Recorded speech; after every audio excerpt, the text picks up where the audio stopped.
ইসরায়েলের হামলার যুদ্ধবিরতি চুক্তি লঙ্ঘন, গাজায় ব্যাপক বোমা বর্ষণ, মৃতদেহে ভরে গেছে রাস্তাঘাট। এখন কি করবে হামাস?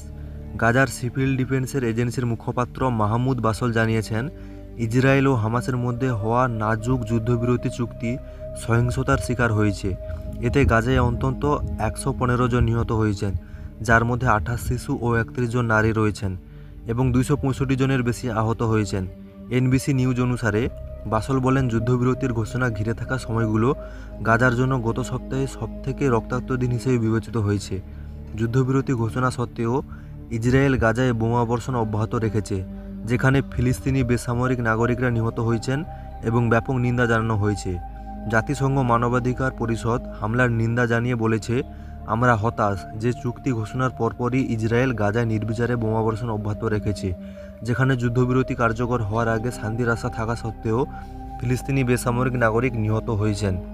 পরিষদ গাজায় যুদ্ধবিরতি চুক্তি মেনে নেওয়ার জন্য সব পক্ষকে আহ্বান জানিয়েছে, যাতে গাজায় 15 মাস ধরে চলা মারাত্মক ও ভয়াবহ যন্ত্রণা শেষ হয়। শুক্রবার চুক্তিটি ইসরায়েলি সরকারের দ্বারা ভোটাভুটি হওয়ার পর যুদ্ধবিরতির ভবিষ্যৎ নির্ধারণ হবে, যা রবিবার থেকে কার্যকর হওয়ার সম্ভাবনা রয়েছে। অবস্থা এখনও গুরুতর।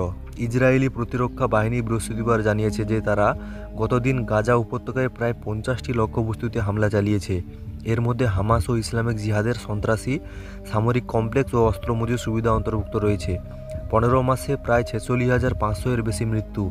স্থানীয় স্বাস্থ্য কর্মকর্তাদের মতে, গাজায় 15 মাস ধরে চলা আক্রমণের ফলে 46,500 এর বেশি মানুষ মারা গেছেন, যার মধ্যে হাজার হাজার শিশু অন্তর্ভুক্ত।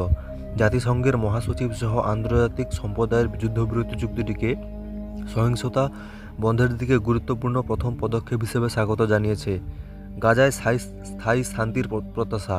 মিশর, কাতার এবং আমেরিকার মধ্যস্থতায় হওয়া এই যুদ্ধবিরতি চুক্তি 6 সপ্তাহের প্রাথমিক যুদ্ধবিরতি পর্বের রূপরেখা নির্ধারণ করেছে, যার মধ্যে গাজা থেকে ইসরায়েলি বাহিনী ধাপে ধাপে প্রত্যাহার এবং হামাসের হাতে বন্দী থাকা ব্যক্তিদের মুক্তি অন্তর্ভুক্ত রয়েছে।